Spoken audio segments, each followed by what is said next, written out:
Good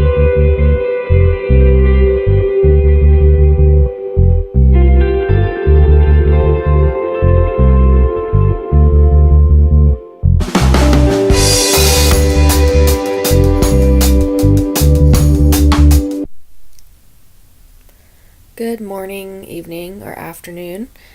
We are getting into Part 2, Chapter 3. Intelligent Manifestations. And a lot of this chapter really is a repeat of Part 2, Chapter 2, and some of Part 2, Chapter 4, so this will be a fairly short one. Again, it's just saying that an intelligent effect must have an intelligent cause. If you have electricity, then you're going to have a source. And they're looking into the nature of the cause. It's not necessarily that the spirit be eloquent, witty, or even wise. It just needs to give evidence of a free and voluntary action, expresses intention, and transmits a reply to a thought. If we see a weather vane turned by the wind, we know that it is a mechanic impulse, but the movements seem to be caused by something, the direction of the wind. For example, did it turn quickly? Did it turn slowly? Did it turn right, to the left, at our command? We have to be forced to admit not that the weather vane was intelligent, but that it was submitted to the action of an intelligence. So that's what they're talking about the tables, that the tables themselves weren't the intelligence, that a spirit was acting upon the table, an intelligent being, non-corporal, a being not in a body. Just talking again about the tables, and there's different sounds. Some sounds were like the beating of the drum, like a file and platoon firing, like a cannon, a saw, or raps. Well-known songs were played. They communicated using the knocks, the raps using yes or no, or by alphabet.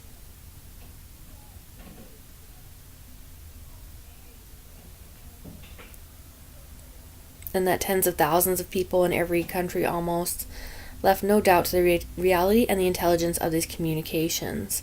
But this intelligence was generally supposed to be of that of the medium.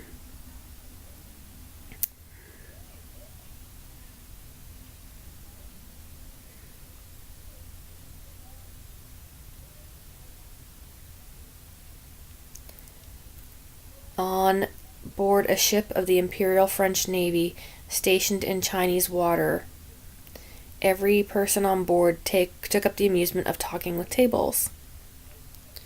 On one day, it occurred to some of them to address the spirit of a former lieutenant of the same ship who had died 2 years ago. He responded, and several communications struck them with astonishment. He gave them the following message by knocks. I beseech you to pay at once the captain the sum of this amount of money that I owe to him. I'm sorry it was not within my power to repay it before I died.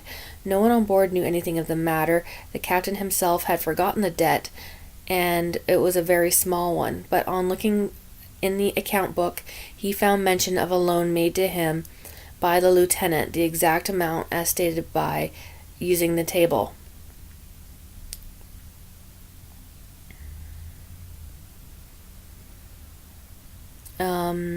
The first communications were obtained by attaining a pencil to the foot of a toy table upon a sheet of paper, and the table, by the influence of the medium, began tracing letters and then words and phrases. I'd also like to add that this can also make pictures. If you take a pencil and you shade on a piece of paper, you can then look at it and find some patterns.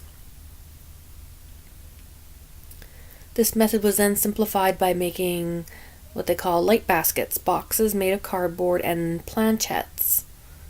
And then finding that these objects were mere pencil holders, then they began using pencils in their hands and doing automatic writing, basically.